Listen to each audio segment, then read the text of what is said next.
올해로 12년째 서울에서 택시를 몰고 있는 장모씨 66세. 몇 년째 친구들과 연락이 뜸하다. 코로나19 거리 두기가 해제된 뒤 월 수입은 조금씩 늘었지만 매달 200만원 남짓 버는 돈으로는 경제적으로 여유로운 노후를 즐기기는 동년배들과 어울리기 빠듯하기 때문이다. 장 씨는 공인중개사와 같은 자격증이 있거나 임대소득이 있는 친구들은 이미 노후 준비가 끝났지만 나는 하루 벌어 하루 먹고 사는 수준이라 만남이 부담스럽다라고 말했다. 우선 60세 이상의 고령층은 은퇴 시기여서 노동시장을 떠나 집단 간 남아있는 집단 간 근로소득 격차가 크게 나타났다. 여기에 사업소득, 임대소득 격차도 고령층에서 더 커졌다라는 최근에 기사를 제가 보게 되었습니다. 여러 가지 의견이 있을 겁니다.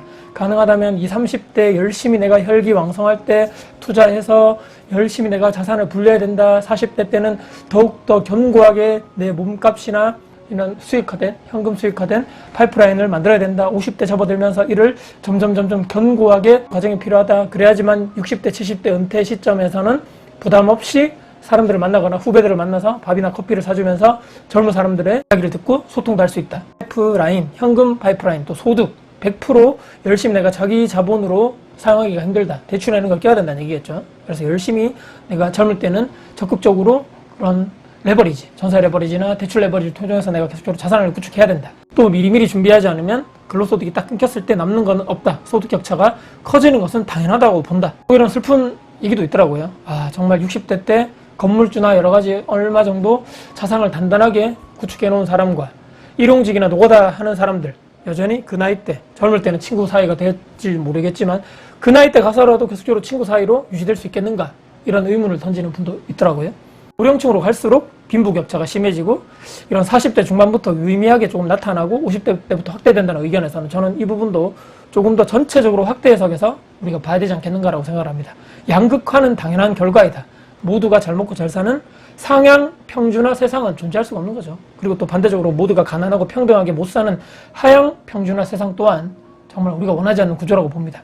학교에서부터 우리는 이미 누가 책상에 엉덩이를 딱 붙이고 의자에 더 열심히 공부하고 노력하고 집중하고, 누구는 밖에 나가서 놀고 멍 때리고 TV 보고 유튜브 보고 먹방이나 게임하면서 시간을 보냈는가, 지극히 당연한 결과가 나오는 것이 오히려 정의라고 할 수 있겠습니다.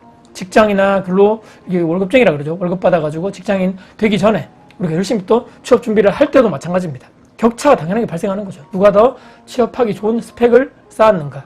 회사에서 모집하는 모집 공고가 있을 겁니다. 회사 공채 시험, 또 가점이 주어지는 자격증, 영어 성적 등등 미리 준비했는가에 따라서 이미 나와 타인과의 출발선 자체가 다른 것이다. 금수저 이런 이야기를 하는 것이 아닙니다. 그리고 요즘 유튜브 영상 중에서 이상한 말을 하는 사람이 좀 보이더라고요. 더 이상 이제는 학벌이 중요하지 않다. 대학교 간판으로 취업하는 시대는 끝났다. 뭐라는 건지 전 잘 이해가 안 되더라고요. 본인 자식들한테도 당당하게 그렇게 말할 수가 있을까요? 본인 자식들은 유학 보내고 좋은 대학교 보내고 초고가의 과외를 시키고 해외 연수에 돈을 처발했다고 이렇게 언론에 나오던데, 남의 자식들에게는 그렇게 얘기하고 내 자식이 아니라고 어떻게 저런 말을 당당하게 할 수 있는지 모르겠습니다. 공부를 잘한다고 해서 모두 다 돈이 많이 벌고 좋은 데 취업해서 성공이 보장된다, 이렇게 100%라고 믿지는 않습니다. 그렇다고 해서 모든 걸 포기하고 모든 사람들이 직장을 그만두고 유튜브 시작하십시오, 직장생활 하지 말고 인터넷 쇼핑몰 사업하십시오, 단기 아르바이트 하십시오, 사업이나 자영업이나 창업시장에 들어가는 것 또한 올바르지 않다고 생각합니다. 여러 가지 사업이나 또 다른 직장생활 이외에 내가 창업이나 뭘 할 때는 돈이 필요한 거죠. 내가 지금 돈이 없는데 대출이나 빚을 내서 시작할 것인가, 아니면 무자본 창업을 할 수 있는 내가 뭔가 뛰어난 아이디어가 있나, 정말 내가 그걸 할 능력이 있을까, 나 자신을 가장 잘 아는 사람이 나이니까 스스로 자기 객관을 해보면 답이 나올 것이라고 생각합니다. 저는 그렇습니다. 아무리 학벌, 대학교 간판, 대기업, 공무원 이제 이런 시대 끝났다고 할지라도 그거는 저는 상당히 좀 위험한 패배주의적 생각과 마인드라고 생각을 합니다. 정말 열심히 하지 않은, 아니 해볼 생각이나 자신이 없는, 해봤자 안 될 것 같은 별거 아닌 그놈의 대학교 간판, 학벌, 대기업 간판, 공무원, 공기업 간판, 별것 아닌데 왜 나는 합격하지 못했을까? 왜 나는 그것을 따지 못했을까? 자격증이나 영어 또한 마찬가지입니다. 개나 소나 다 갖고 있는 그런 자격증, 그런 영어 점수 비판하는 사람들은 보통 그런 거 하나도 제대로 없는 사람들이 대부분이라는 것이 과학인 거죠. 고리타분한 얘기일지도 모르겠습니다만 학생들은 열심히 공부해서 좋은 성적을 올려야 합니다. 그리고 좋은 대학교 가서 앞으로 내가 어떤 분야에 취업할지 가급적으로 좋은 대학교 진학하기 위해서 수능이나 내신 관리를 철저하게 하는 것이 저는 올바른 방향이라고 생각합니다. 대학생들은 향후에 내가 10년, 20년 일할 좋은 기업, 미래가치가 있는 직종에 취업하기 위해서 최선을 다해야 하는 것이고요. 직장인들은 당연히 피땀 흘려서 받은 내 월급, 그 돈을 어떻게 해서든지 잘 모아서 인플레를 대비해서 실물 자산으로 교환하는 연속적인 과정을 통해서 내 자산이 계속적으로 커지게 하는 의무가 있다. 나이가 들면 어떻습니까? 은퇴가 가까워지면 가까울수록 자산을 키우면서 동시에 월급을 대체할 만한 현금 흐름 시스템을 구축에 힘써야 한다. 그것이 투자 수익이 됐든 생산자 소득이 됐든 또 다른 무언가 됐든 말입니다. 보통은 뭐 하지 마라, 안 된다, 끝났다, 넌 안 돼, 이렇게 부정적으로 말하는 사람들의 공통점이 본인은 최선을 다해 보지도 않았음에도 타인을 깔보고 이렇게 같이 밑바닥으로 끌어내려야 속이 후련하고 편한 사람들. 반대로 그럼에도 불구하고 지금 내 자리에서 최선을 다하자. 내가 되고 싶은 롤 모델을 한번 찾아보고 난 저렇게 되려면 난 지금 당장 뭐부터 해야 될지 배우고 하나씩 계획해서 실천해 나가면서 어제보다 더 나은 내가 되려고 하는 사람들이 아닐까라고 생각합니다. 내가 상위 1% 천재가 아니라면, 남들보다 훨씬 뛰어난 탑티어급 천재적인 재능을 보유하고 있지 않다면 자기 객관화를 통해서 최대한 좋은 직장, 최대한 높은 연봉을 주는 탄탄한 회사에서 사회생활을 시작하는 것이 내가 더 성공하고 부자가 되는 가능성이 단 1%라도 높아진다라고 저는 생각합니다. 그거 말고 무엇이 있습니까?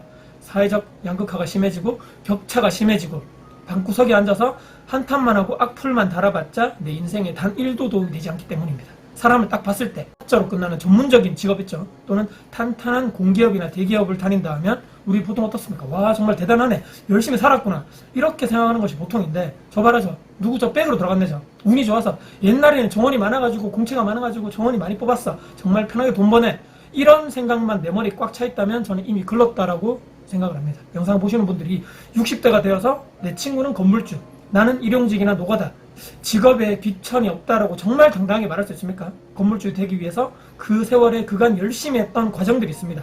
박수를 보내야 됩니다. 일용직, 노가다, 남에게 피해를 안 주고 다행히도 내 몸 건강이 육체 노동할 수 있음에 또 스스로 감사한 마음 또한 가져야 하지 않을까 싶습니다. 이 기사를 보시는 사람들 또한 많은 의견들이 다양하게 존재할 것입니다. 건물주에 대한 악의적인 생각부터 든다면, 또는 일용직이나 노가다 하는 사람들을 보면 무조건 불쌍하다, 안 돼 보인다라고 생각한다면 그 또한 내가 큰 편견에 갇혀서 지금까지 긴 인생을 살아온 것이 아닐까, 한 번쯤은 뒤집어서 생각을 해봤으면 좋겠다. 아, 건물주 여러분들 쉽지 않습니다. 따박따박 월세 그런 거 없다는 소리입니다. 저는 뭐 대단한 건물주도 아니고 빌딩주도 아닌 소규모 생활형 원룸 다가구 운영자죠. 월급이 없어질 그날을 대비해서 무엇이 날 위해 현금 흐름을 만들어줄까 고민하고 공부한 뒤에 이 길을 저는 선택했고, 모든 선택에 따른 책임 리스크는 온전히 제가 지는 것이죠. 부동산, 건물 보유만 해도 매년 숨 마셔도 나가는 재산세나 임대소득세가 있고요. 공실에 대한 리스크, 임대 운영, 관리, 청소에 대한 시간 투자, 또 대출금리 상승에 따른 이자 부담이 늘어났다는 리스크 등등 모든 것의 양면성에 존재하기 나름입니다. 원룸은 사양산업이다, 누가 요즘 원룸 투자하냐, 10년은 늙는다, 망한다, 이제는 인구수도 줄어들고 망한다, 다 돈 다 잃어버릴 거다, 이런 이야기를 흔히 들어보지 않았습니까? 오히려 내 몸 건강이 일용직 육체노동, 노가다는 그런 인생이, 그런 삶이 오히려 더 나은 사람들도 있을 것입니다. 정답이 없다는 얘기입니다. 다만 명심해야 할 것은 내 과거의 선택, 내가 지금까지 살아온 행동 패턴, 돈과 자산을 태하는 태도, 모든 것 내 선택입니다.